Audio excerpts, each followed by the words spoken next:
We are descendants of militant struggles of non-racialism, of the African National Congress of the Transvaal, of the South African Communist Party and Communist Party of South Africa, of the progressive trade unions and civic movement, of the women and youth organizations of the Transvaal, the PWC, and Gauteng province today. Our province prides itself as being the revolutionary laboratory that produced and shaped the political consciousness of some of the finest freedom fighters in South Africa.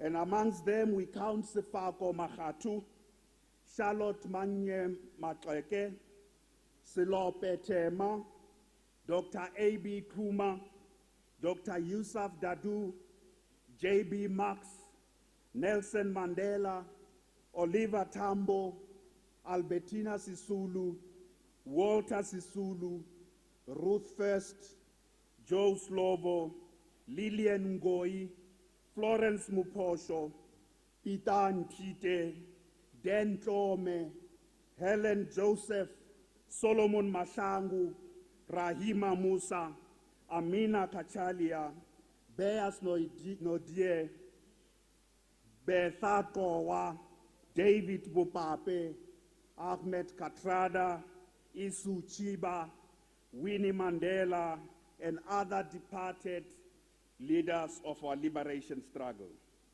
We are deeply humbled to know that we can be seen and heard because we truly stand on the shoulders of the giants of our liberation struggle who placed the Transvaal, the PWV, and Gauteng province at the center of the liberation struggle in our country over a century. As we meet here in July 2018, we carry the onerous burden of emulating the example of men and women who dedicated their lives in pursuit of the most sacred and most sublime of all human causes, the liberation of humankind. In his opening address to the ANC's second consultative conference in Kabwe, Zambia in 1985, President Oliver Tambo said the following, and I quote, "This is a council of war. Gathered here are professional revolutionaries, military commanders, commissars and cadres, diplomatic representatives, trade unionists, workers, peasants, royal persons, intellectuals and students, men and women. In this wall are present revolutionaries from all national groups of our country, united by a common and militant resolve to ensure that the 1980s do indeed become a decade of liberation. Our people want freedom now. They want to govern and determine the destiny of their country today and not tomorrow. They have lost patience with all ideas that their liberation can be postponed for any reason whatsoever. And we who are gathered here are the trusted sons and daughters of our masses," close quote. Comrades, with the benefit of hindsight, we know that the Kabwe 1985 consultative conference played a key role in helping the ANC to regain the strategic and tactical initiative and to maintain the moral high ground over the enemy, which was the apartheid regime. The ANC emerged from that 1985 conference more united, rejuvenated, and determined to take the struggle to a new level. This forced the regime to seek a negotiated transition to democracy. Comrade delegates, as we gather here at this conference, the 13th provincial conference of our movement in this province, we can say without fear of contradiction that the people of our province want radical socio-economic transformation now and not tomorrow. They have lost patience with the pious declarations and empty slogans. They don't want resolutions and plans that are not implemented. They are impatient for fundamental change that brings real and sustained improvements in their living conditions. The people of our province want decisive action against corruption so that all public resources are directed towards improving their own quality of life. They want transparent, clean, and accountable government now and not tomorrow. As we gather here, we must also invoke the spirit and advice of Amika Cabral about the masses. And I quote, "Always bear in mind that the people are not fighting for ideas, for things in anyone's head. They are fighting to win material benefits, to live better and in peace, to see their lives go forward, to guarantee the better future for their children," close quote. This provincial conference will demonstrate the fact that the people's concerns, the people of our province, socio-economic problems are the principal focus of the discussions and the decisions of Gauteng's conference today. The 14 million residents of our province are awaiting the decisions of this province conference with bated breath. I want to assure the people of our province that everything that worries them shall receive the attention of this conference of the ANC. The state of the economy and jobs, crime and corruption, education and health, housing and access to land, women and youth, the cost of living, the e-tolls, transport problems, water and electricity problems, waste management problems, potholes, as well as access to connectivity, particularly the vexing question of the cost of data. This is all what this conference is going to look at. These are the issues facing the people of our province, and we must emerge from this conference with a solution. We in Gauteng are very happy that the 54th National Conference has set our movement on a course to self-correction. There is no turning back, comrades. Forward ever, backward never. In communities where we live, many people who had turned their back on the ANC are returning to our movement in large numbers. Our people are once again proudly associating with the ANC. The masses are responding positively to the corrective steps being taken by our national leadership collective to restore the integrity of the ANC and various state institutions which were severely compromised by state capture. Recent polling data shows that the ANC is steadily regaining public confidence amongst our people. There is renewed hope and a much more positive mood is prevailing in our country and in Gauteng at the moment. However, we must not be complacent. We still have a long way to go to regain full confidence of our people. The social and economic situation, especially the escalating cost of living, can be a serious drawback to this positive mood in our country. Comrade delegates, it is therefore urgent that this conference builds on the positive momentum sparked by our 54th National Conference. Again, I want to repeat that there's no turning back. There's no turning back to an era where, as a movement, we spend too much time focusing on our own internal problems instead of focusing on how to help the people to win back material benefits, to improve their own lives and guarantee a better future for their children, as Amika Cabral would have said. Accordingly, the Provincial Executive Committee has decided that the theme of the 13th Provincial Conference should be unity, integrity, service, and renewal in the centenary of Nelson Mandela and Albertina Sisulu. This theme calls for us to remain true to our mission of uniting the people of our country, uniting our movement, and upholding the revolutionary values that our movement has always cherished, to be always at the service of our people and to work hard to renew our movement and the state for the success of our national democratic revolution. So as we gather here, comrades, as the true sons and daughters of the masses, as Oliver Tambo would have said, we must extensively discuss and promote the 4 cardinal points. And those 4 cardinal points, again, is unity, integrity, service, and renewal. And on the question of unity, I want to turn attention now to deal in a little bit more detail and in some historical way with why unity is so important in the life of the ANC. The question of unity is first and foremost the unity of the African people and black people in general. So united in their great majority behind the ANC and the broad democratic movement. Therefore, the unity of the black majority should always find expression in our organizational and mobilizational work. At the same time, the question of unity is dialectically connected with the question of national unity of the South African people, black and white. So, comrades, when we talk about the unity of the ANC, when we talk about unity in the ANC, we don't only talk about the unity of the ANC as an organization.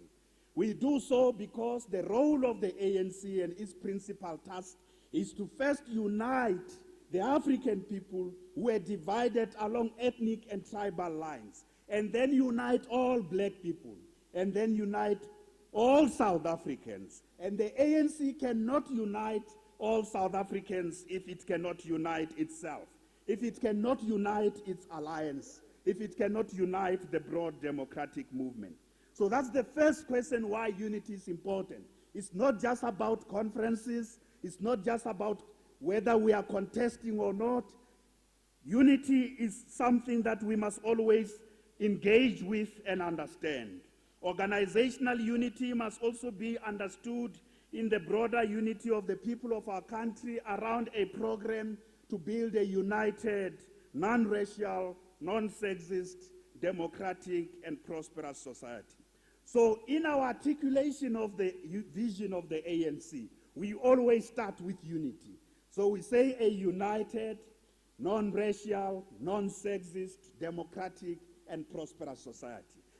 In that place in our vision, unity cannot be put at the end. And there's very good reason why we always start with unity. Because apartheid divided our people. Apartheid divided us. And the task of the ANC is to unite the people of our country. So we also, in this, pursue national unity and nation building, again, towards a single South African nation. So the quest for national unity in our revolution proceeds from the understanding that at a particular point in our history, we emerged from what Comrade Thabo Mbeki characterized as 2 nations in what we now call South Africa. On the one hand, we had an oppressor nation in the form of a domestic white colonial minority linked with the imperialist forces. And on the other hand, we have an oppressed nation which was subjugated to apartheid colonialism.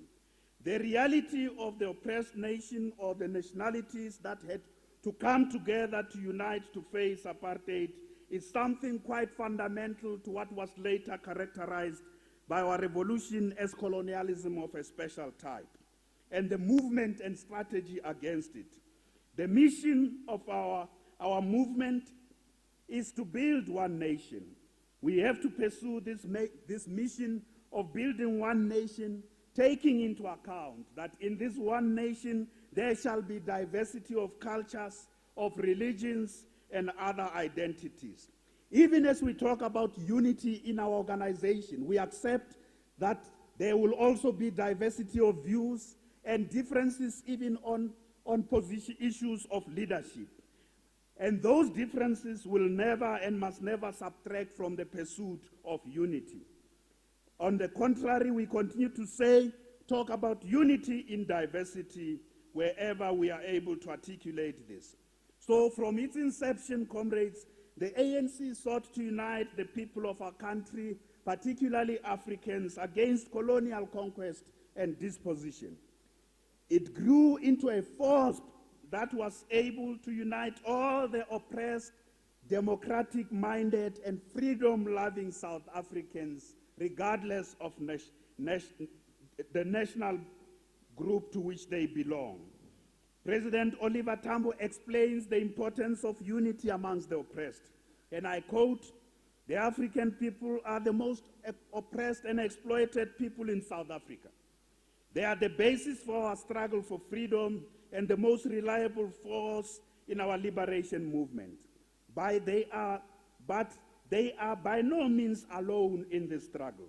The Indian people are today faced with economic ruin as a result of the Group Areas Act and other legislation.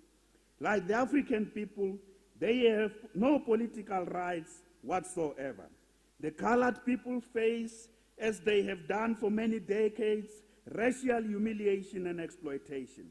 These people are part and parcel of the oppressed majority in our country, and their destiny is inseparable from that of the African majority.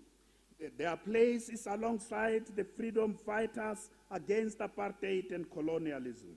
And our policy will be to secure unity in struggle amongst all the oppressed people," close quote. So even as we come to this day, the unity of all national groups in our country at this point in the history of our country is very, very important. We have to continue to make sure that the issues of equity, redress, and social justice are tackled for all the erstwhile oppressed, the Africans, the colored people, and the Indians.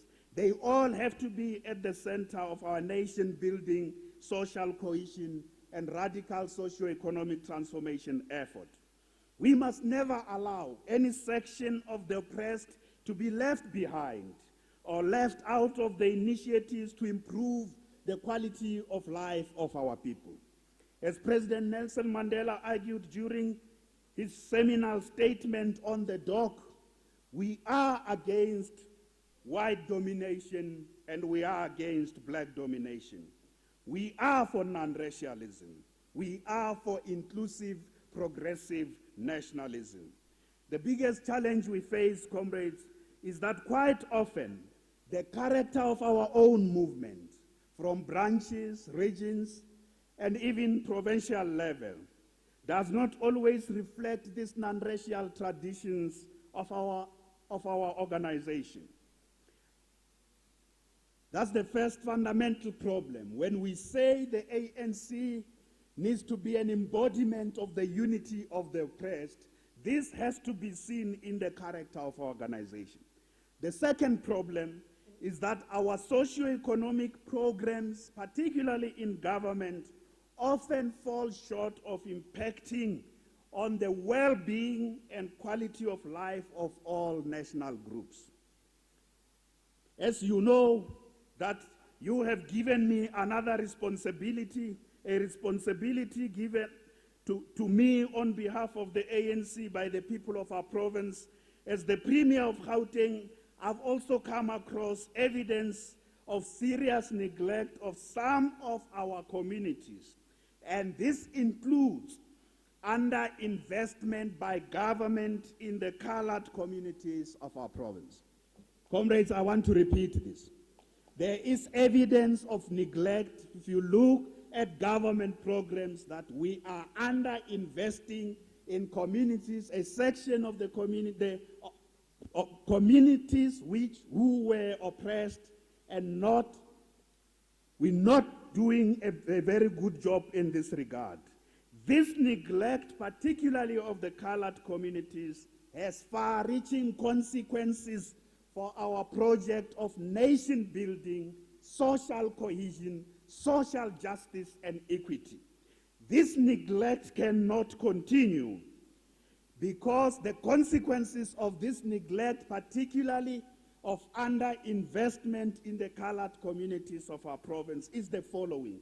The levels of crime and drug abuse in the colored community has skyrocketed, while the standard of living, including education, has gone down, and this is the evidence from Statistics South Africa.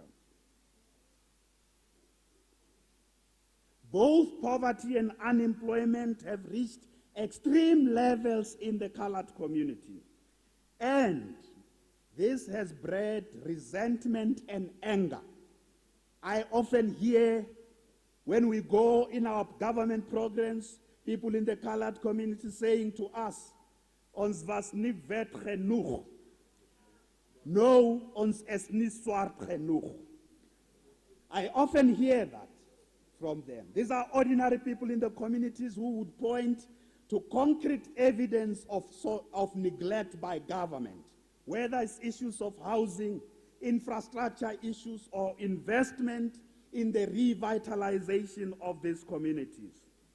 As the ANC, we need to hear this cry and respond appropriately. I would like to call upon ANC-led government, municipalities and departments to act decisively in correcting the neglect with regard to the revitalization and investment in infrastructure, including ensuring that education and health, housing delivery takes place in all communities, especially all the communities which were oppressed under apartheid. Let us change the face of all these communities as we are putting an effort to change the face of the African townships. This brings me to the second question in our theme. That is the question of integrity. Throughout its history, the ANC leadership, cadres, and members have upheld the core values and ethos of selfless service, sacrifice, solidarity, integrity, honesty, and hard work. It is this that has enabled the ANC to act as a moral voice and force for common good amongst the oppressed when we were fighting against apartheid and colonialism. These are the foundational values of the Freedom Charter and the Constitution of our Republic. All ANC members are bound by these values. And these are the values, again, of selfless service, sacrifice, solidarity, integrity, honesty, and hard work. During these different phases of our struggle, the ANC also had to confront tendencies that sought to erode these values. This was done through a combination of two means at least. How did the ANC confront the tendencies to erode its core values? Firstly, the ANC invested heavily in the political education and training of its members. Secondly, the ANC enforced political and organizational discipline in its ranks. You can't deal with the erosion of core values just by by talking about discipline and sending people through disciplinary processes. Yes, disciplinary processes are important, but we have to educate people to say they understand what it means to belong to the ANC, to be a leader of the ANC, to be a cadre of the ANC. So this combination of enforcing discipline and investing in political education is again something we are called upon to do. But we know that our ascendancy into power, combined with the enduring dominance of the profit motive, market excesses, have also led to a situation of growing and grotesque inequality and poverty. So we are pursuing revolution in an environment where some people have a lot and others have nothing. We are pursuing a revolution where the market, the values of the market, are impacting on the core values of the ANC. And this is increasingly impacting on the character of our organization and the orientation of the members and cadres of our own movement. This is not justification for acts of corruption or moral or ethical lapses.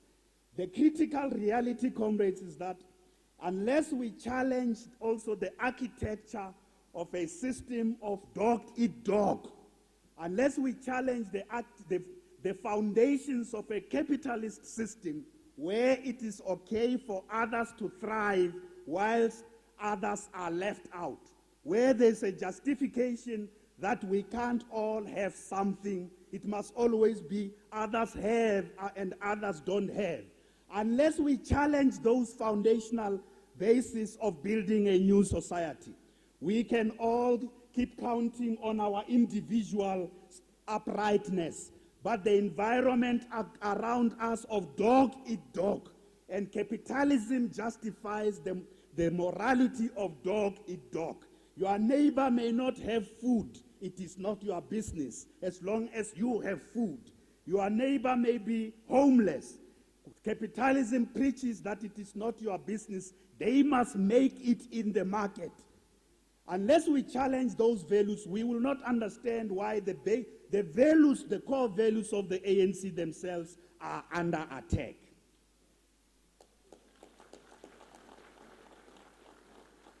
So when we deal with issues of corruption and ethical lapses of our cadres, we must also know that the environment there about driving big cars, about big houses, and about others having all the money and some no money, others having us, that environment must be tempered with by the national democratic state.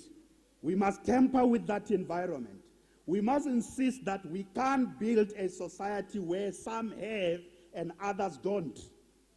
We must insist. The basis for corruption in our society is because a climate exists where it is justifiable to have everything when your neighbor has nothing. We have to challenge those values. So when we deal with the question of integrity of our cadres, integrity in our organization, we must also challenge the integrity of the socio-economic basis upon which we are pursuing our revolution. We must challenge the value system of greed and capitalism.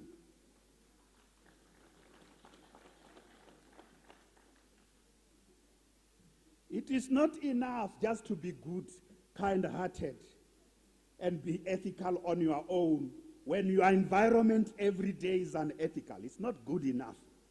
We must challenge that unethical environment as we educate and cultivate the values that the ANC wants every one of us to have. So, comrades, as noted by the ANC stalwarts and veterans in the document, for the sake of our future, that document was published last year, as you know. I quote what the stalwarts and veterans say. We have observed the ill-begotten wealth among some of our leaders at all levels and the resulting ruinous effect on the organization's moral and political fabric and on society as a whole. We have watched as the leadership of the ANC became mired in a cycle of infighting occasioned not by the ideological or political differences, but by personal interest, close quote. The ANC's own internal research has also pointed out that corruption is a matter of great concern to ANC members and citizens alike. In Gauteng province, in 2014, corruption was amongst the top 3 major concerns of the people of our province. Corruption was the third, coming after jobs and employment, and the second being housing. The third major concern was corruption. And this was demonstrated in the quality of life survey carried out by the Gauteng City Region Observatory. Comrades, in our province in 2014, people said the following, that corruption was getting out of control and it constituted the imminent danger to our hard-won democracy. This is what people said in that quality of life survey. They said corruption was getting out of control and it constituted a real threat to our democracy. So the 54th National Conference responded overwhelmingly and called for immediate and decisive action by the movement in dealing with all these issues, including restoring its own integrity, the integrity of the state and various institutions in society, including the integrity of business and the private sector. So as a province, comrades, we must take part in this effort and take a lead in cleansing our movement of any corrupt practices. We also need to lead by example to promote where we are in government. In a municipality or department run by the ANC, let's also make sure that there's ethical and clean governance. And let's act decisively whenever it is brought to our attention that there's someone in the system who may be doing something that is inconsistent with this value system that the ANC has championed for a very, very long time. There should be no room for us to leave this not attended to in any ANC-led administration in the Republic and in our province. And comrades, we know that the ANC, part of the response of the ANC has been to institute integrity committees. But again, we need to go beyond that and say the issue of ethics and training must be part of the political education curriculum. Now, comrades, I want to repeat this. Many of our members who come into our organization often get deployed in various positions. Some of them, by virtue of their qualifications, are in government. Some of them come from places where it was normal just to do things in the way that doesn't question whether the decisions are ethical or not. We have to cultivate amongst all our members. The issue of ethics and integrity must be something we bring into the training of our leadership structures. I said to you earlier on, if we just use the blunt instrument of discipline and firing people, but we are not educating our members, but we are also not pointing to the dangers of avarice, greed, and avarice surrounding us. If we only do one thing and don't do both, there will be very few left. You know how a church works. A church works like this. You've got to invest in making people to believe that this is the place that will take you to heaven. Yes. Because the day they no longer believe this is a vehicle to take us to heaven, they won't come to the church. The ANC needs to see itself as an organization that socializes and preach people about the common good, and that ethics and integrity and honesty and hard work, working hard to earn what you are earning, that's good enough in society. That has to be part of the political education program of the ANC. If we only focus on the one side, which is the blunt instrument, let them commit mistakes and then they shall be killed. It means we are not socializing people. We are not training. We will have the most talented amongst who come into our organization, and including young people who are talented, who are gifted, who want to contribute. But if somewhere in the system they fall, they are tripped and they fall, we must be able to catch them. Catch them and re-educate them and rehabilitate them and show them the way that this shouldn't be the only way. Greed can be challenged and it can be avoided. We have to invest in that amongst the members of the ANC. So that is when we deal therefore with issues of integrity, we have to be comprehensive, comrades. So this brings me now to the third cardinal point, and that is the question of service to our people. So all these things that the PEC says the incoming PEC must do and how we must deal with them includes this third cardinal point. And that third cardinal point deals with the importance of the question of serving the people. Now, like with unity, we say, where do we come from with this question of unity? Integrity. Where do we come from with this question of integrity? So we ask ourselves, service. Do we just talk about service because we are in government, because there's service delivery? No, there is a history and there is a reason why the ANC deals with the question of service like this.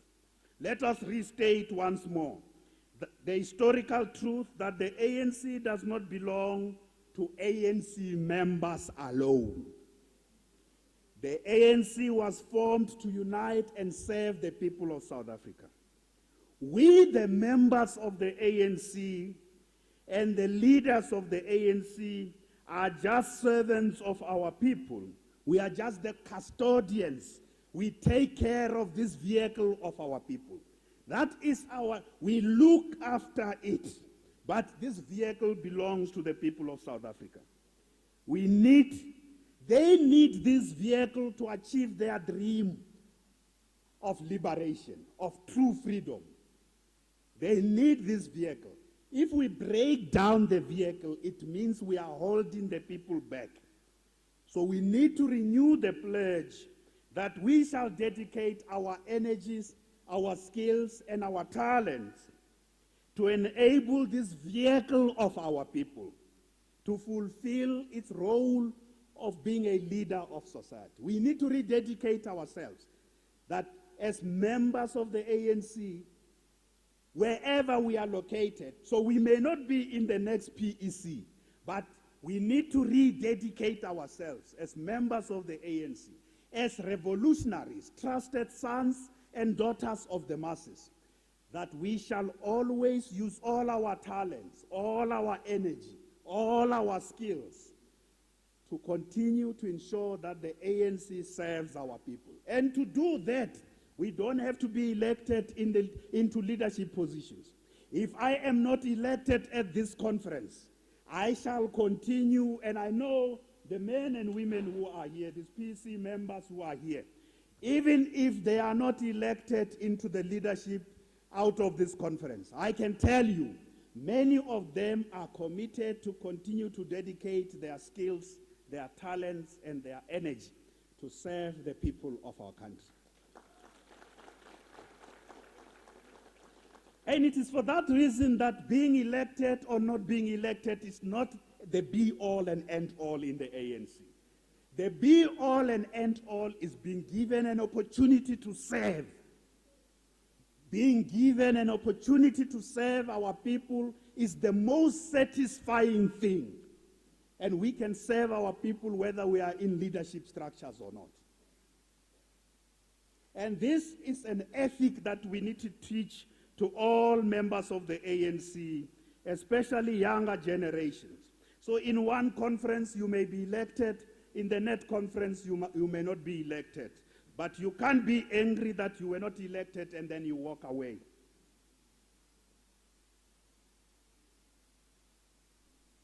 Our internal research also points out that people love the type of ANC that is more open with them, more frank with them, and more honest with them. Our people, our research tells us that when there is a problem, our people want to hear the ANC being honest with them. Our people don't like an ANC that promises things that it cannot do.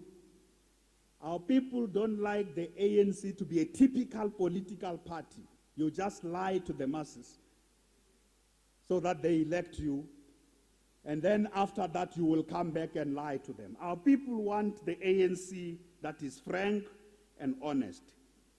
Our people also want an ANC that's not arrogant, that is not incompetent, that is not corrupt. We must always frankly admit our own weaknesses.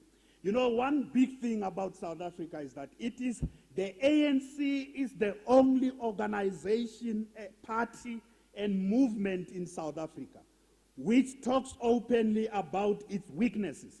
ANC processes are open. South Africans know what we are debating in the ANC. They even know how we elect leaders. Other parties hide everything from the masses. Other parties are preoccupied with a media image. In the ANC, when there are divisions, we don't hide those divisions.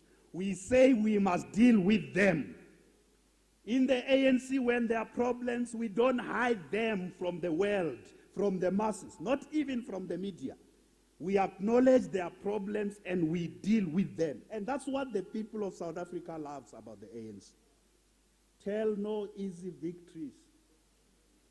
Tell no lies and claim no easy victories. Amika Cabral, tell no lies and claim no easy victories.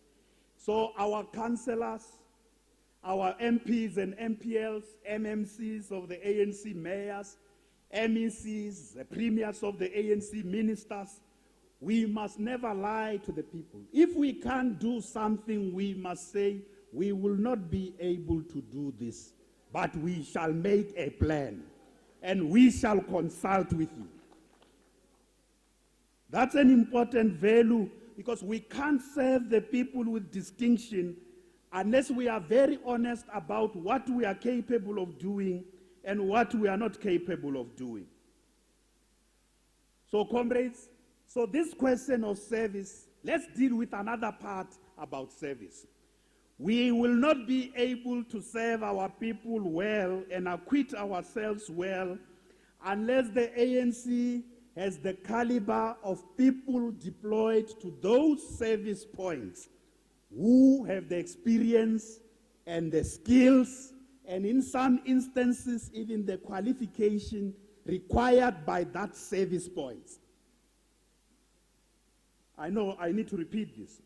We will not be able to serve our people and acquit ourselves well if we don't have the caliber of members who have the experience, the skill, and in some instances, even the qualification to do the work at that service point.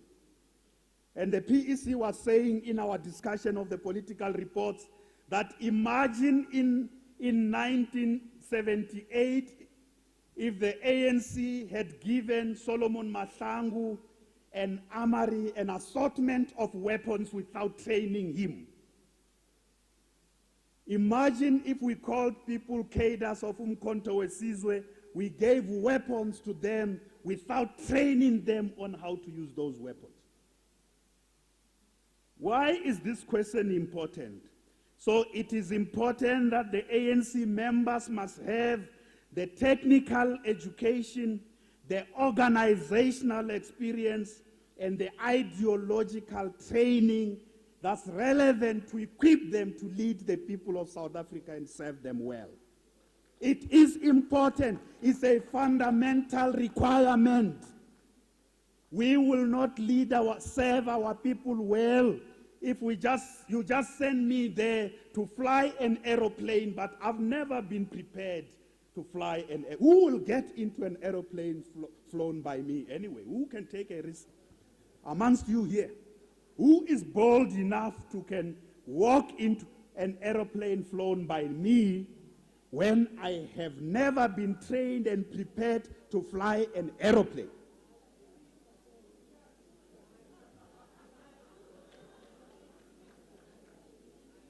But this is what we are doing sometimes. Sometimes we are doing what Walter Sisulu called endangering the revolution.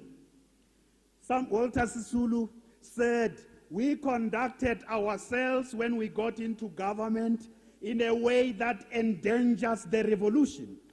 And one of the ways of endangering the revolution is to assign comrades who, simply because they come from our movement, to give them responsibilities above their level of competence.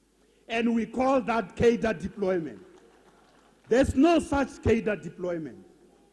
When comrades are given responsibilities above their level of competence, there will be a yawning gap.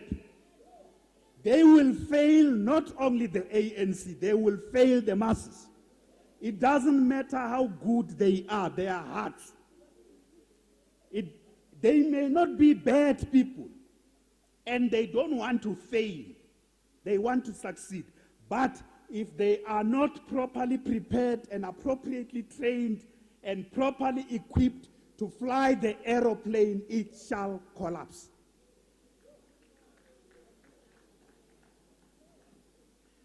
So, comrades, we are raising this question, therefore, that this provincial conference, in the context of the decade of the cadre agreed in Mangaung, this provincial conference must pay attention to the need for Gauteng to increase a critical number of cadres who have the relevant skills, the relevant experience, and the relevant qualifications to help us execute the mission of saving our people. This must be one of the resolutions that in Gauteng, as we are going to have a plan on this question. Because what often people call, and our opponents attack us and say this is cadre policy of, there's no such a cadre policy of the ANC where we give people who have never flown an aeroplane to try and fly an aeroplane. That's not cadre policy.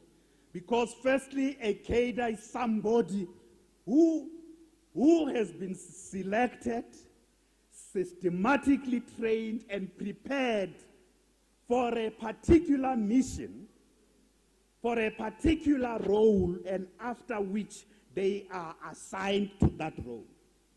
Selection, preparation, training, and assignment to a particular role. That's what makes you to be ready as a cadre. If you have not gone through that, you can call each other cadre. Hey man, cadre, how are you? My cadre, I like you. Cadre. You are a cadre of what? And some even say commander. Now, you see, when you talk of commander, it's another level of being cadre. And another level of not just training and preparation, now experience in battle now. You have been trained, prepared, and assigned a mission. When you acquire experience in battle, you come back, you get assigned. You don't just assign commanders who cannot lead the forces. So, comrades, in a big way, we have behaved in a way, as Walter Sisulu says, that has endangered the revolution. But we know the ANC has never met somewhere and said, Prof.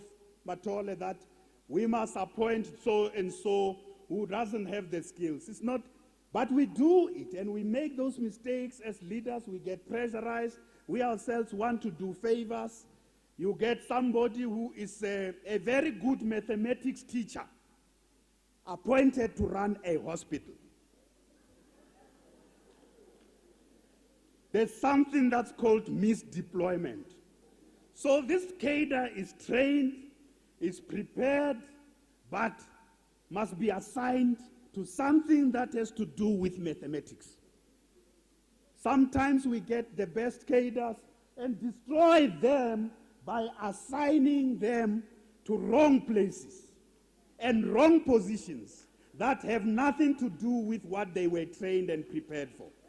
And they shall fail, and they shall fail to serve our movement, and they shall fail to serve the masses. If they are assigned to something they were not prepared for. That's why in China you never get deployed as a minister or a diplomat assigned to a country or anything unless you have been taken to political school, even if it's for 1 month. If you are going to be assigned a position, you get a debriefing. You get told, now we are taking you out of this, we are assigning you to that. And there are new challenges, there are new landmines. Because sometimes we make our comrades fail, not because they want to fail, not because they are bad people, but they are assigned to areas where they have no adequate competence, sometimes to even make complex decisions. And this is to behave in a manner that endangers the revolution. And that undermines the ANC's capacity to serve the masses. So, comrades, this question of service must go with proper training, selection, identification of members. Not all positions always require a degree. And I want to emphasize this. It has to do with what is that level of competence required for that. But we must never abuse the word deployment when we are just giving people to responsibilities that have nothing to do with their level of competence. In fact, correctly speaking, that is cadre misdeployment. It's not cadre deployment. So I want to get to the third issue that the political report deals with, comrades, and that is the question of renewal. So unity, integrity, service, and renewal. So this conference of the ANC coming out after the 54th National Conference must deliberate on the state of our affairs of our organization from branches, regions, and the province, and the capacity of our organization to serve our people with integrity, to unite them, is the central reason why we need to renew the ANC.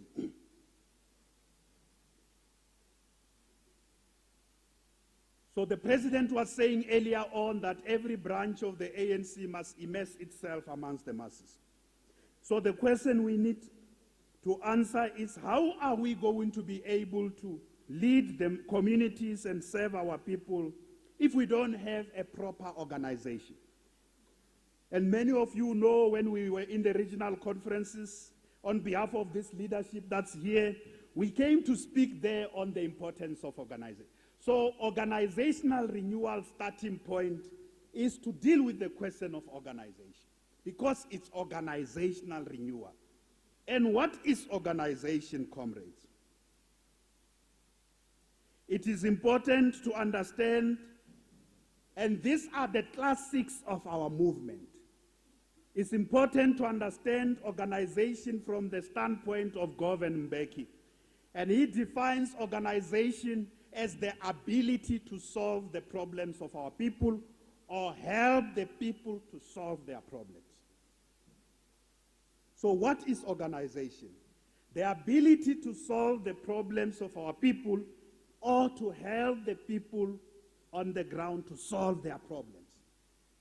Because they have problems, they have aspirations, they want a better life, they want to raise their children, as Amika Cabral has said, they want to guarantee a future for their children. So to assess the organization, we always have to make the reference point whether we are immersed in solving the problems of our communities.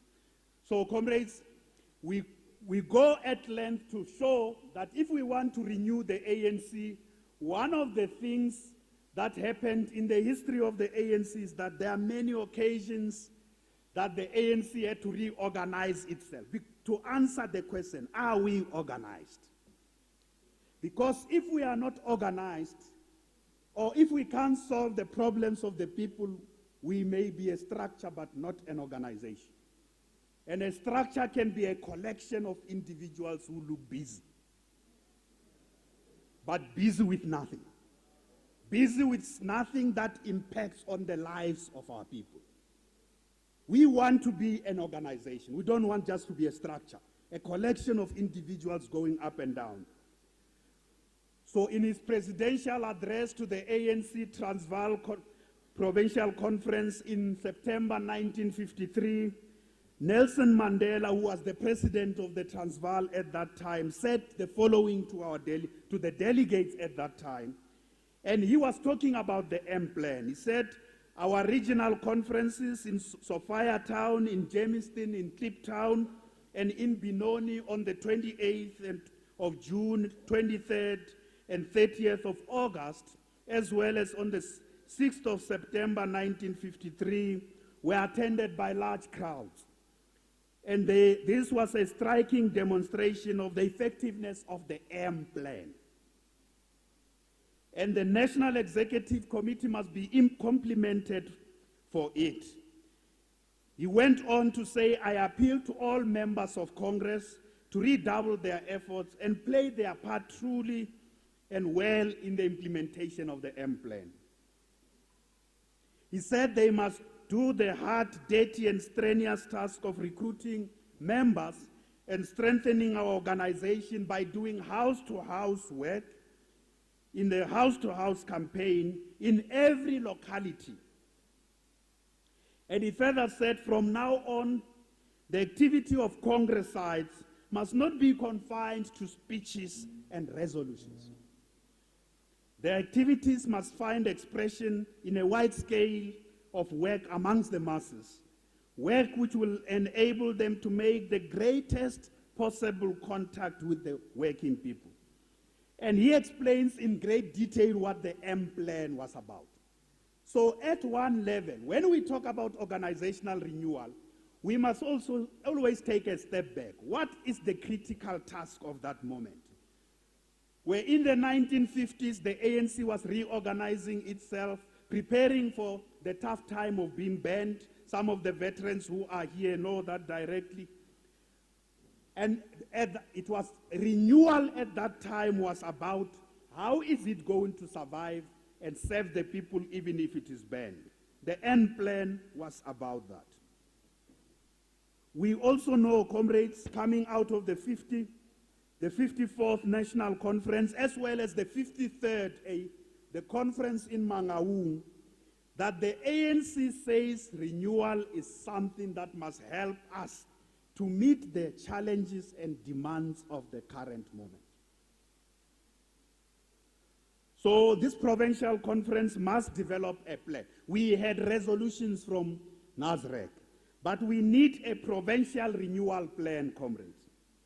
And we must execute such a plan with the energy and dedication that the ANC regions and branches in the Transvaal in the 1950s implemented the M plan. So we need, the National Conference said, going ahead, this is a period of renewal. We need a plan of renewal that will help us achieve making the ANC an effective leader of society. Whether we are in government in an area or we are not in government, the ANC must always be an effective leader of society. And this brings me to the point, comrades, that renewal must also address laziness in our ranks. We take resolutions, but we don't implement our resolutions. We adopt policies, but we don't implement those policies in a disciplined way that helps us reflect on the lessons we have learned and whether the policy is working or not. We keep introducing, testing this and testing that, half-hearted implementation of our resolutions and our policies. So this provincial conference must also say, every decision we have made, we shall implement. And all resolutions of the 54th National Conference must be implemented in Gauteng. Every branch of the ANC to test whether we are organized or not. A branch must show us what it has done to implement the resolutions of our National Conference. Even in government, I want to come to government because those of us who have been given an opportunity to serve our people, to serve our people deployed by the movement in government, we also know, comrades, that there's also no disciplined implementation in government. The NEC member who was not here, the former deputy chair of Gauteng, Comrade Nomvula Mukonyane, is back. Let's give a big round of applause. I explained that you were sleeping, Mamkizi. Yeah, I explained why you needed a little bit of sleep. So, comrades, it brings me to this question. Every conference of the ANC we go to, the fundamental sickness in the ANC is that we don't implement our resolutions. Even in government, and I'm saying those of us who are in government, even the political people, there's no disciplined implementation of government programs in government. It is true, comrades. We introduce new programs all the time, and the officials themselves, once you try to hold them to account, for example, in Gauteng, when we just talk about one thing called the township economy, or TSEPO 1 million, when you try to hold every department and every senior official accountable to what are you doing on that one program of the ANC, they'll give you lots of problems. There is no disciplined implementation of policies and programs of the governing party. And we allow the officials to get away with murder. I think we must blame ourselves, comrades. When the officials employed to do government work and implement government policy are allowed to dodge, and they are just busy somewhere else all the time. When you want to hold them accountable, where are we with this thing the ANC said we must do? Dodgy answers. This undermines the ANC in a very big way. So in other words, comrades,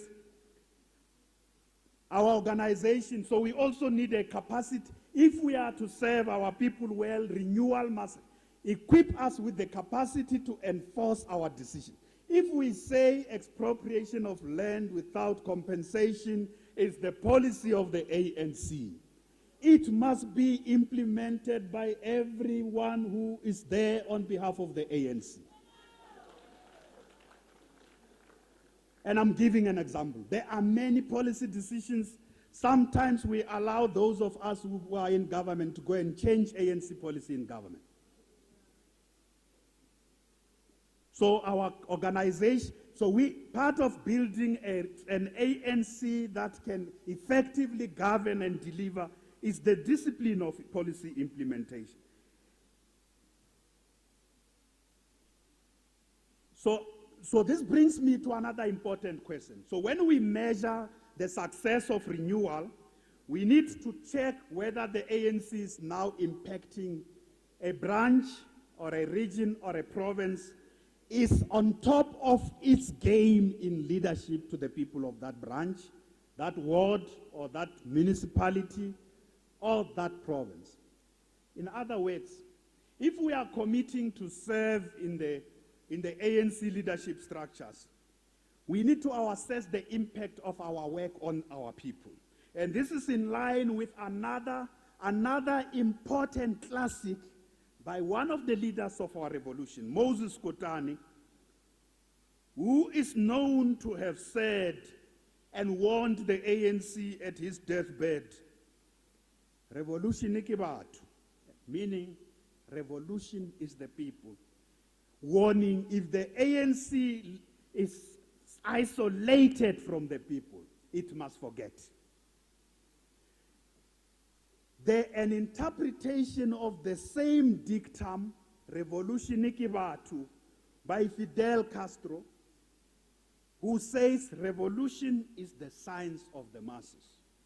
In other words, comrades, we can call ourselves, we are involved in radical socio-economic transformation, in revolution, but if this work we are doing is not impacting positively on the people, that cannot be called revolution. And that cannot be called transformation. Because revolutions are not for revolutionaries, but they are for people. And as we mark the centenary of Albertina Sisulu and Nelson Mandela, we have to take the ANC back to the people, as the president was saying. And one of the campaigns that offers real prospects is Tuma Mina campaign. And there is the NEC members, and there's a discussion about to what extent are we getting Tuma Mina to mobilize not just internal ANC people, to mobilize society as a whole. because the ANC was not formed for itself and its members. So let's broaden our work, and the way we have conceptualized Tumamina, let's broaden it to allow to mobilize other South Africans of goodwill, bring them to the table to help us solve the problems of our people as an ultimate measure about organization. So comrades, this takes us to a point you will see later in the organizational report. The provincial secretary is going to present to you what the PEC regards as the assessment of the character of the ANC in Gauteng. I don't want to give you details of that, but there's research that was just done by the Office of the Provincial Secretary. That research points to the following decisive positive things. The first thing it says is that in branches of the ANC, 57% of those in leadership are women in BECs. I want you to hear me. That research says in BECs of the ANC, branches have gone to more than 50% on average. Now, I know you are thinking about your branch now. I know you are thinking, but you know, this is the law of averages. So your branch may not be, but many, 57% of the branches they are above the 50% of women in the BEC. Isn't this a beautiful story of the ANC on the ground? That we are dealing with, we are bringing women into the political life of the branches of the ANC, leadership of the National Executive Committee. Isn't this a beautiful story? In time of depression, in time when women face an assault and an offensive of gender-based violence, isn't it a beautiful story that the base of the ANC, the basic unit of the ANC, even the activists, the majority of the activists in branches are women. When you come to campaigns of the ANC, the people who give the ANC that human face and that human touch, I must also add women and youth. The youth, I know you are there too. But Luna, you always need to be polished and guided by the women. Yeah, energy is very good and is needed. I know there are many young people in our campaigns, but it is a beautiful story of the character of the basic unit of the ANC. The second thing is that coming out of that research, it says 70% of the branches of the ANC understand their wards. This ward profiles very well. 70% of the branches of the ANC know we are in this area, the problems of the people in this area are as follows. And 87% of them have at least tried to take up one campaign to try and address the problem. So the majority, 87%, have at least tried to say in this ward we have people have a problem of dirty water in Hammanskraal. That the branch, they have tried to do something about the problem. And a large number focuses also on service delivery issues. But where is the problem? The big problem is that most of our branches don't have the skills. There's no induction, there's no training by us, provincial and regional leaders. We are not investing in them so that they can help solve the problem. So what do?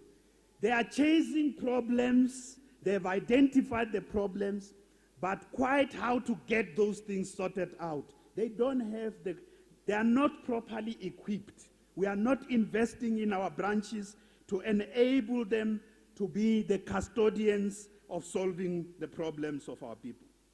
The other problem is that because of the scale of unemployment and poverty, the majority of our branch leaders, especially in the townships, are people who are not in proper formal employment, majority of them.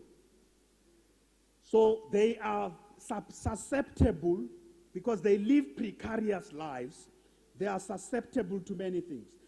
Many of them are hustling. They are just bazama, they are just trying to keep things going. So they cannot focus their energies on the organization because a lot of time, half the time, they are really hustling to put bread on the table. And this comes to impact on the fights in the ANC. So, comrades, I think it is very important that we move forward. Organizational renewal must address the fundamental question of how we strengthen the basic units of the ANC with the requisite skills for them to be able to serve our people, to unite our people and serve with integrity. This takes me to the basic organs of the ANC, not the detail. The basic organs of the ANC, the leagues of the ANC, are also important organs of the ANC. The leagues, the Women's League is an important vehicle of the ANC to reach women, to organize them, to win them over to the vision of the ANC, but also to lead the struggles facing women around gender, around patriarchy, gender-based violence, sexual harassment, reproductive rights, discrimination in the workplace, access to jobs, housing, and the fundamental issue of representation of women, as well issues of education and health. So in Gauteng province, one of the important things is that we need, the organizational report will tell us about the state of the Women's League. The political report says to us what we need to do, comrades, is to continue to invest in the development of women leaders in our organization, working with the Women's League. So one of the proposals we are making in this political report is that the ANC in our province needs to emerge from this conference as part of the decade of the cadre, with what we call the Albertina Sisulu Young Women's Leadership Program, as a way of dedicating ourselves to the legacy of Albertina Sisulu. We must have we must launch the Albertina Sisulu Young Women's Leadership Program, which focuses on recruiting young women and training them, giving them the experience to lead in all sectors, not just in the ANC. And this includes taking these young women, amongst the most talented of them. We must take them to the best universities in the world. You remember, we go back to skills, we go back to cadre preparation. We can't give them responsibilities tomorrow if we don't equip them with the skills today. So, comrades, what we therefore need is that, because if this is the ANC decision, that we need the Albertina Sisulu Young Women's Leadership Development Program. Part of what we need is how the ANC government turns this, where it is governing, into a wider program, not just young women in the ANC. So because if we don't invest in young women into the future, we will have no women who are not leading the ANC. We will always have an excuse. And this is often an excuse that, no, the women are not ready. And I'm told that it's men who say that.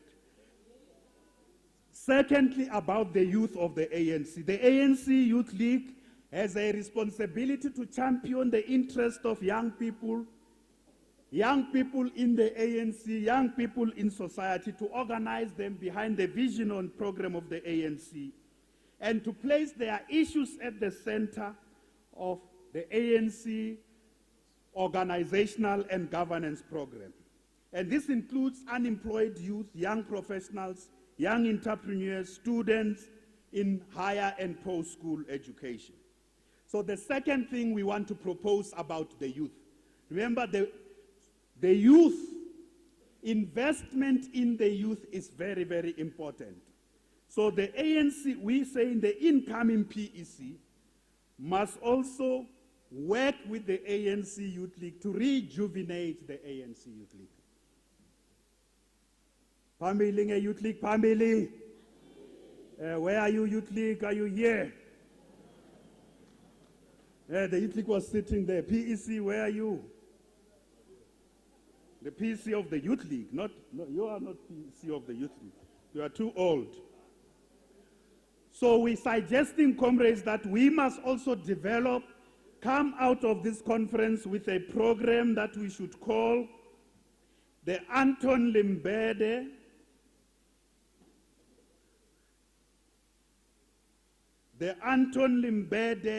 Youth Leadership Development Program. And that the custodians of this program must be the Youth League of the ANC, but it must be an ANC program. And in this, we must do the same. We need a youth league that is energetic, that's able to attract the most talented young people in all fields, train them politically, and make sure that they participate in the transformation of our country. And I want to raise a controversial issue, because when you are a leader, you must be bold to be controversial. I don't think the ANC needs a youth league of tired young people who don't have energy, who are tired, bakatele, abana energy, abana vibe, aba radical, aba ambitious. They are not going for things. They behave very much like adults. I want to be controversial. I don't think the ANC, TG, I don't think the ANC need another organization of old people called a youth league. Like you. You are tired a little bit, you know. So these leaders who are here used to be in the youth league. Comrade Joe Maswanganyi was the deputy president, the TG Pemi. A youth league that has energy. The first thing about the youth is energy. It must be impatient, it must be radical, and it must want things to happen. And it must bring energy and renewal in the ANC to push things to happen.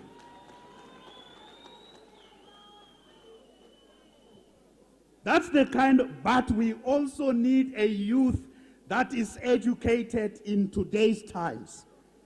The most educated, we must attract amongst the intellectual youth. Bring them into the Youth League of the ANC like we have in the Youth League of the Communist Party of China. The most talented and educated young people in China and in Cuba are found in the Young Communist League.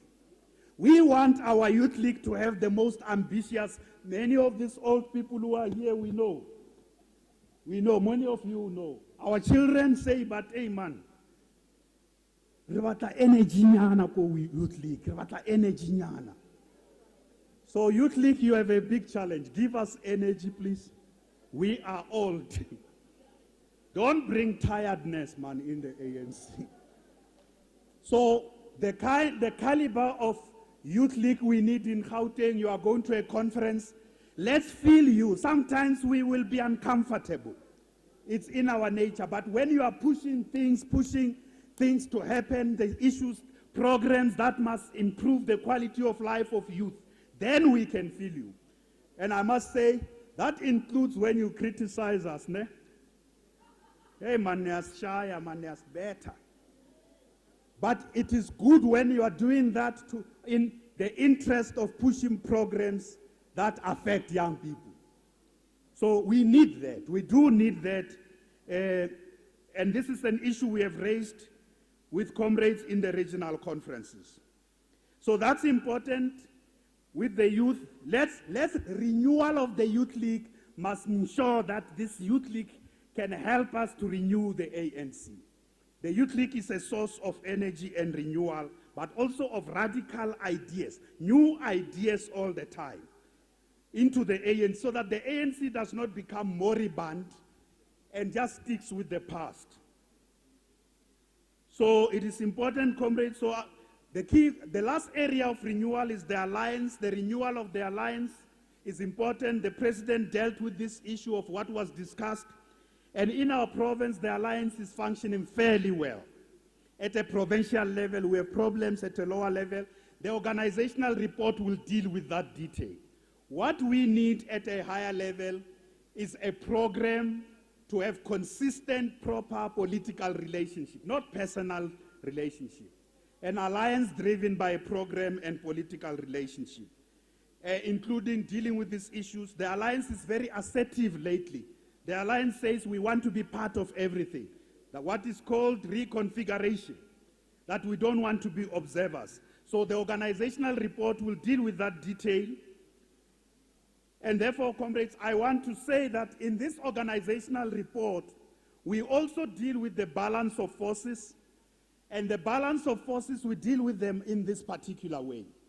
The ANC is on the resurgence. There is no doubt about it. Since the 54th National Conference, we are clawing our way back. We are on the resurgence. The President made this point very clear. We are on resurgence. The people are believing in us again. But we must also know that in a province like Gauteng, things are a little bit more complicated. This is the economic hub.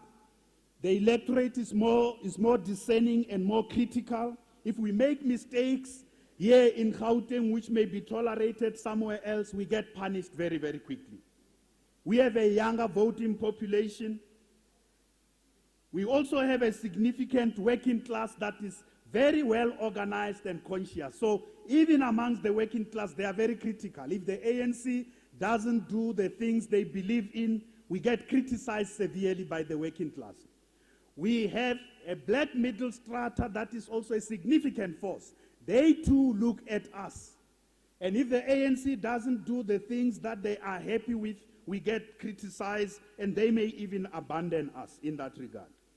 So which means, comrades, that we operate in a very complex environment. We also have a media. We are the headquarters of the media. Opinion makers, and they are here. You can see them. They are here. Hello, media, and hello, media. We are the headquarters. Everything we do gets reported quickly and easily. Something bad happens here is in the news. Sometimes something happens in the periphery of Limpopo, the province of my birth. It gets to the news next year. In Gauteng, it gets to the news now. So we also have to be alive. We need an organization that is alive, Comrade Pule, in our ability to manage the media. We need a capacity as the ANC in the province to be able to constantly engage with these opinion makers in a way that puts the best ideas and policies of the ANC forward. So this is also important for the caliber of leadership we need. We are not a place that is sleeping. We are a place that is constantly on the go. From an election point of view, we know 2009 elections, we got the highest votes in absolute numbers, 2.8 million votes in 2009. That's the highest, whereas in 2004 we got 2/3 majority, but in absolute numbers we got more votes in 2009. From 2014 we started dropping, we dropped to 2.5 million, and we know in 2016 we even dropped more. In 2016, we only got the votes between 2011 local government and 2016 local government. We also dropped. We dropped nationally. We also dropped in terms of provincial elections. And these things are also important, comrades, when we analyze what we need to do. Again, our voter population is more discerning. It is more critical. It's also youthful, more educated. So we got to find the best instruments to engage with this voter population in the way we govern our province and in the way the ANC operates and responds to the needs of our people. But we know everything points to the fact that since Nasrec conference, the ANC is coming back with a bang. The ANC is connecting with the people again. And I want to use the Ipsos again. The recent June Ipsos research tells that same story. The president was talking about it. We want to talk about it again. That even that research says Gauteng province, the ANC in Gauteng is doing fairly well. But, we want to say a big but, we must not be complacent. There are many problems, social and economic problems facing our people on the ground. We spoke about those issues earlier on. Immediate issues, the question of e-tolls, the cost of living issues, unemployment that's not receding, particularly amongst the youth. Increasing problems around housing and our ability, because of migration, our ability to deal with the housing backlog. The only advantage we have is that our opponents are very disorganized. And we talk in this report about the DA. This I want to share with you, that we assess the DA in Gauteng as a party that is in disarray. Because the first problem is that the DA is trying to mimic the ANC. Everything they are trying to do is to try to show that they can be a better party of Nelson Mandela. Everything, they are not original. This thing is not original. If Hong Kong, it's not original. They are trying to be a better ANC, but there's no way they can be a better ANC.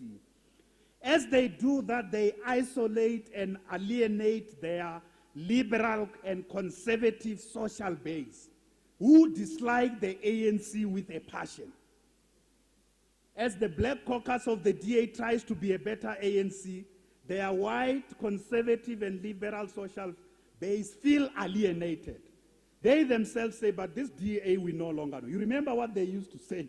They used to say, Aisafani ANC. But you know what? It is the supporters of the DA who are saying, Aisafani DA. It DA yaga Musi Maimane, Aisafani. Ne DA yaga Helen Zille and Tony Leon. They have these contradictions in their ranks. They can't hold them together. And the tensions between black and white members about others wanting to pull in the progressive direction and others wanting to retain the DA as the party of white privilege. These tensions are overwhelming them. They also are failing to show that in Gauteng province they govern better than the ANC. We can also see in other places. Here in our province, comrades, Johannesburg and Tshwane, the townships are worse than they have ever been under the DA-led administrations. They are trying to project themselves as a party that functions on the basis of competent people, but they have scandals of appointing unqualified people. They are trying to project themselves as a party that is efficient in dealing with issues, the water crisis in Cape Town, the water problem in Hammanskraal. There's this continuous disruption of the supply of electricity and water in Joburg and Tshwane due to poor maintenance. Are the things citizens are experiencing now. The Patricia de Lille saga has actually exposed major contradictions as well in the DA. The DA also has got this image. They have an identity crisis. On the one hand, they don't want what happens in the DA to be known. Everything, including how they elect leaders, is shrouded in secrecy. I said to you, the way the ANC elects leaders is known by everybody. Their electoral process, when they announce the results, they don't say who got how many votes. Can you just imagine in the ANC when we announce the results of a conference and you don't know who got how many votes you just announced? Can you imagine it, comrades? Kuzofiwa. I'm telling you.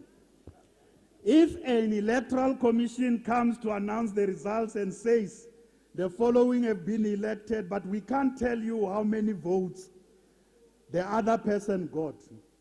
The ANC is a movement steeped in democratic traditions. We will fight, I'm telling you, I will not believe myself. Don't count me on the disciplined ones who must accept the announcements of results without saying how many votes people got.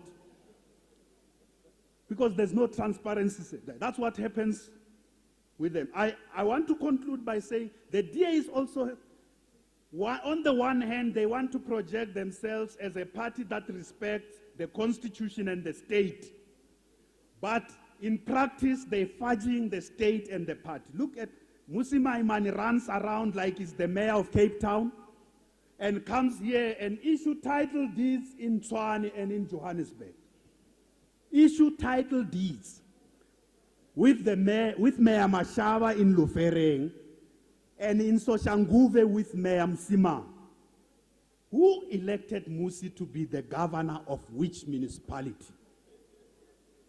Imagine me going with the TG of the ANC, not the MEC, now the TG. He's full-time, going to issue title deeds with him, or the SG of the ANC. Imagine what the headlines will say. The ANC is conflating the party and the state. The ANC is abusing state resources for its own campaign. I think this media image of the DA has collapsed. I think the less said about it, the better. We also have the EFF, comrades. The EFF is a party of populism, anarchy, and demagogy. But we can't blame them because they thrive on the basis that our people have massive social and economic problems, unemployment, poverty, and all the deep exclusions. The majority of our people who are not, the transition has failed to accommodate the majority of our people. So the ANC better pays attention to the social and economic problems of the people rather than pay attention to the EFF. If we deal with the problems of the people and not focus on, spend all the time dealing with, sometimes spending too much time talking about whether the EFF needs to come back home or not. Let's focus on the problems of our people. So here in Gauteng, everywhere you go where there are housing problems, where there are service delivery problems, if the ANC is missing, the EFF will be there. The branches of the ANC must not be missing wherever there are problems of our people. We must be the ones who are the custodians of these problems. And if we do that, comrades, the less said about the EFF, the better. And I think the last key organizations, the student movement has a crisis.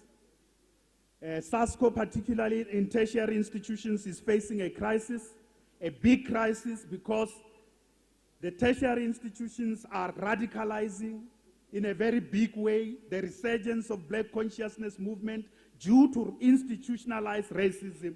But the ANC Congress politics are on the retreat in campuses.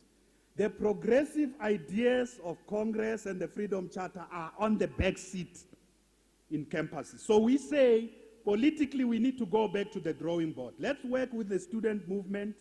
Let's work with COSAS and SASCO to regain influence amongst the students. Because if we don't, and I can tell you, a lot of students believe in the EFF, whether you like it or not. They believe in, because young people are radical. They will believe in the one who's sounding more radical. The ANC needs to invest a lot of work in those areas. So I want to therefore conclude by saying, comrades, with regard to our delivery programs in government, a comprehensive report you will receive. In the past 4 years, we have done certain good things with regard to the economy. Jobs created don't match the number of people unemployed. The township economy has been a good intervention, but it must be escalated. Our program of Turbo 1 million has been a good program, but it must be massified, multiplied, taken to the ground, combined with other experiences and programs of youth, so that we can impact on the well-being of young people. And the skills revolution amongst the youth is something that we need to pay attention to as we move forward. In the current period, we have done fairly well on education, basic education. We have also invested in higher education. We have also started to invest hugely in mega infrastructure projects in our corridors, led by mega human settlements project. Those investments are in public transport, they are in human settlements, they are also in broadband in many areas, in roads, infrastructure. So those investments, the key political question is that for them to make a really big impact, they must be massified and multiplied. So we need to go back to the era of putting mega investments, especially in the West Rand and Sidibeng, because those are the regions where the municipalities don't have sufficient resources. So we make that point in the report that as we work with the metros, we need to redirect more resources and infrastructure investments to those two municipalities. So we give you detailed information about broadband, how much have we connected, roads, how many roads have we built, how are we doing with housing, mega human settlement project, but we come back to the e-tolls. So the e-tolls is something we have not been able to solve, comrades. The last conference said you mandated us to find an intervention in government. We put in place a panel. Something was done, but the problem was not solved to the satisfaction of the motorists in Gauteng. So we are saying to you, we have taken the matter to national. As the president said, we need this conference to be loud and clear. I think we must say, away with the e-tolls. We must say it loud and clear. Find a way of solving the problem, but the e-tolls have not made things easy, especially on the cost of living in our province.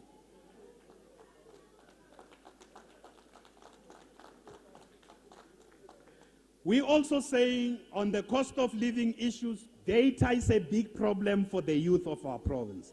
Data must fall, and we must come out of this conference because the ANC has been talking about this issue of data. We need to lead campaigns around ensuring that the cost of data is drastically reduced. It's a key issue affecting the young people, but also businesses in our province. We also have to address the issues about fuel hikes. This is also affecting people of our province. The escalating cost of electricity and water. These are the things that we need to deal with. And then we must deal with the land question. We are tabling to you what we call the rapid land release. This conference must come with a plan on how, starting from in this term, not next and in the next term, how do we give land back to the people in our province? Firstly, those who want to build houses for themselves. We are ready. Comrade Matole, Comrade Nomvula, Comrade Joe, we are ready. We have a certain number of service sites which we want to give to those who qualify, but those who say we will build houses for ourselves. They are ready. The numbers, we are looking at them now, but we also have identified land that is privately owned. We are going to expropriate it without compensation immediately, comrade. Immediately. Next week, we are going to the parliamentary committee that's dealing with the review of Section 25. We are going there, the ANC voice will be heard, but we say to Parliament, as you are dealing with that, we are ready to test the Constitution. There is land that is being used for speculation by speculators. Our people are land hungry. Others want to do business, want to build, expand their own businesses. This land shall be given to them. This land belongs to us and it shall be given to the people. We are not going to wait for Parliament, sorry. Parliament, sorry. We are not going to wait for you. We will battle it out in the Constitutional Court to say the current Constitution allows us. If it does not, we will come back after the amendment of the Constitution. So there is no way out than to give land to our people. So it's quite critical that we do that. So, comrades, we have also done lots of investment in social transformation programs. I said about education. I think Gauteng is amongst the best performing provinces on education. There's no dispute about that. We are right there on top. We are right there on top. On education, we are right there on top. But, listen to me. But we still churn out a lot of young people who are not ready for work. We still churn out a lot of young people who are, so there's no alignment between what, especially our youth in the last 2 years of education, of basic education. There's no alignment between the skills demanded by the economy and what we are teaching them. And we have to fix that problem. With regard to healthcare, we have some of the best centers of excellence here in Gauteng. Sometimes when there are problems facing the health system, we forget, comrades. You know, Comrade Nkosazana was telling me earlier on that she went to a hospital, Tshwane Regional District Hospital, and saw some of the best institutions of healthcare in the Republic. She went there. It's a center of excellence. Steve Biko is one of the best hospitals in our continent. We have clinics that are functioning better by national standards. But you know what? We also face many challenges. We have more people coming into our institutions, including people from the SADC region. We have more people coming from different provinces. But we also have financial problems, acute financial challenges. Premier Mkonyane, when you were still Premier, you know you dealt with those financial challenges. It's not only Gauteng, the Department of Health. Oh, Premier Matole also says, Matole Motsecha also say he knows those financial problems. Premier Mashatile says he knows those financial problems in health. It's not only in Gauteng, the healthcare system in South Africa is not properly financed. That is why we need an NHI. But we must improve management. We must make no excuses for incompetence and wrong decisions we may have made. Where we have made mistakes, we must admit. And this brings us, comrades, in the report to the Life Esidimeni tragedy. It is the ANC that is governing Gauteng. We as the ANC must accept that what went wrong there was not supposed to happen. And we have said so. We are reporting to you that the Life Esidimeni tragedy has left this scar in the collective memory of our people. But it has also exposed major problems. Sometimes we have professionals with degrees, but they don't have the competence. And that's why this question about cadre, a cadre is not just a qualification. You may have a degree and a title, but not the competence. So one of the major challenges we face, we have very huge number of very good professionals in the healthcare system, but the management of the healthcare system is a big challenge in the province. We need to invest resources in turning it around. And we have learned from the tragedy of Life Esidimeni. We report to you the interventions we have made from the Health Ombuds report to the arbitration process by Justice Dikgang Moseneke, and what we have done now, and the lessons we have drawn, and what we are doing going forward to fix things. We then share with you in the report our achievement in governance. We have improved the number of clean audits in Gauteng continuously. From where Premier Mkonyane left, we are going up. We now have 2/3 clean audits in our entities. We are going to 100%. We are going there. We have improved also in how we deal with issues of corruption in every in every department. And as a collective of the ANC, we have also introduced the open tender system. We say to this conference, when the DA thinks that they govern better, some of the things we have done in this province are much better than anything they can ever imagine. And we must continue to do so, proudly representing the ANC well. And we also say that we have intervened in municipalities where there are problems, including in Mfuleni, to make sure that that municipality does not collapse and that the services of our people are provided. We have done that because we have the interest of our people at heart. We have also instituted an investigation in the West Rand municipalities about this investments of money into VBS. And this VBS, which was a mutual bank, black bank that was very promising, is scandal prone now. There are obscene things that have happened there. Public funds and savings of ordinary people may be lost. So we say as conference, we can't be quiet about this. So we are going to, the investigation will tell us on VBS, investment into VBS, who's responsible, and we shall hold them accountable. But we are also saying national government, people who did with the money of public money and ordinary savings of people, what those guys did with that money is something that must be punished. And comrades, we share with you in the political report our work amongst women.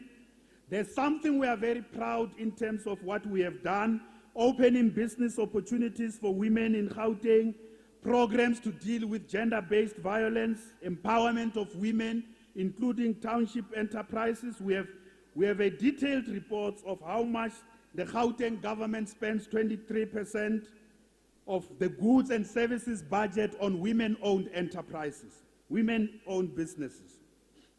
We also share with you our welfare to work program about taking young women who were depending on grants. These young women are now depending on themselves. They work, we have retrained them. They are no longer getting the child support grants. They work for themselves and they are able to use that money to raise their own children. We have given them the skills. 28,000 young women who used to depend on child support grants, they now work for themselves. Some of them own businesses. They have cut ties with SASSA, and they work for their children. A very good success. Now we conclude with the international situation. Comrades, we say in the international situation as described by our strategy and tactics, we face serious dangers in the international situation today. And we point out that the ANC, as a disciplined force of the left, needs to heighten its programs to address the fundamental questions that the 54th National Conference said we must address. And those questions have to do with what? International solidarity, including around issues of climate change, reform of multilateral institutions, dealing with the African Agenda 2063, the UN Sustainable Development Goals. So the ANC needs to be much more active in asserting itself on issues of the international agenda. We also say we need to raise the level of solidarity with the people of Palestine. You can see what's happening there. It's obscene. Israel is doing things that should be condemned. The jailing of children and the shooting of women is something we must condemn in strongest terms as the ANC. We also need to continue solidarity with the people of Western Sahara, also Swaziland and Cuba, as per the resolutions of the 54th National Conference. We say we are hosting BRICS now. BRICS offers us opportunities as South Africa, led by the ANC. Next week, we are hosting the 10th BRICS Summit. We are looking at how we use this to expand the ANC's capacity and the South Africa's capacity to be a significant player in the global economy and bring those investments here at home. We, as the Gauteng government, will also host a summit, the Metropolis annual meeting in August. 130 mayors and governors are coming to Johannesburg to a summit where we are working with progressive mayors and governors again on global issues that we refer to, international solidarity issues, issues of climate change, issues of inclusive economic growth. All those issues, we are tackling them together. So I want to therefore conclude as follows. Finally,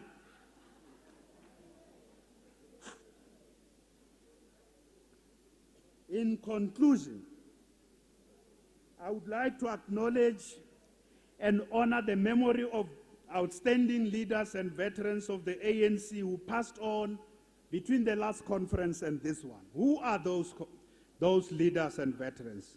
Me Caroline Mtswaledi, Comrade Jackie Silibi, Comrade Reggie Vandia, Frank Sekhwale, Indres Naidu, Izzy Dinat, Mlungisi Sisulu, Ronnie Mamuepa, Me Emma Mashinini, Comrade Ahmed Katrada, Comrade Lalu Chiba, Professor Rock Ajulu, Professor Willie Khositsile, Brayu Masekela, Ambassador George Nene, Ambassador Zola Skweya, Ambassador Billy Mudise, Comrades Wu Kadeve, our MP, and Mama Winnie Mandela. Comrade Castro Mure, I'm sorry I jumped. So comrades, there are also many departed cadres and members of the ANC and ordinary community members who are there, who are doing great things for our communities and for our country, who are fellow South Africans who are contributing to our country. We also honor them. And in their honor, we dedicate ourselves. We come back as we conclude to that question of unity, that question of integrity, service, and renewal. We honor them by dedicating ourselves to taking the ANC back to our people and by upholding that fundamental dictum of Moses Kutani, hore revolution ke batho. And we want to say ANC ke batho. Without the people, there can be no ANC. So I therefore, on behalf of this leadership, I therefore table this political report, which the Constitution calls a comprehensive political statement on the state of the province and the political situation generally, for your consideration. Forward to victory. The ANC leads, the ANC leads. Thank you very much. Amandla.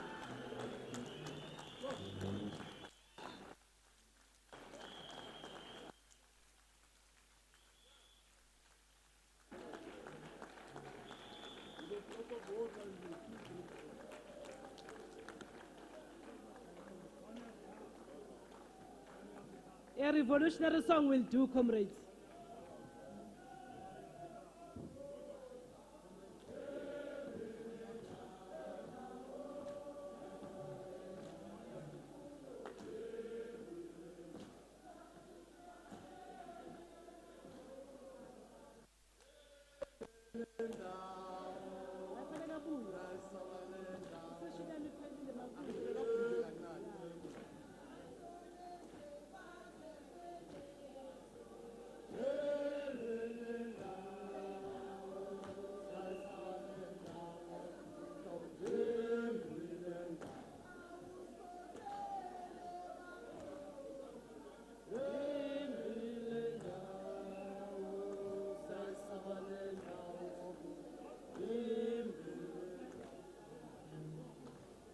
Let's have another revolutionary song.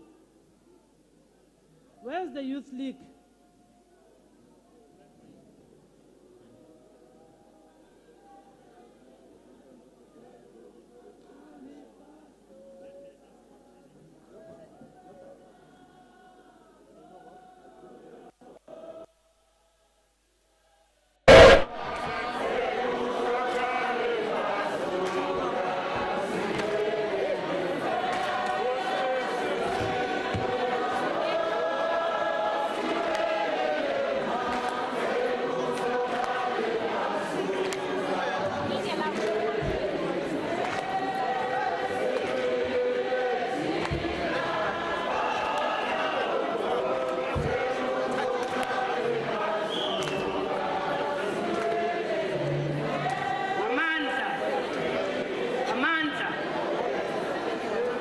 now going to be a closed session, and we're going to request our friends from the media to go to the media lounge for a short briefing with them. While they do that, we can request comrades to sing in the meantime.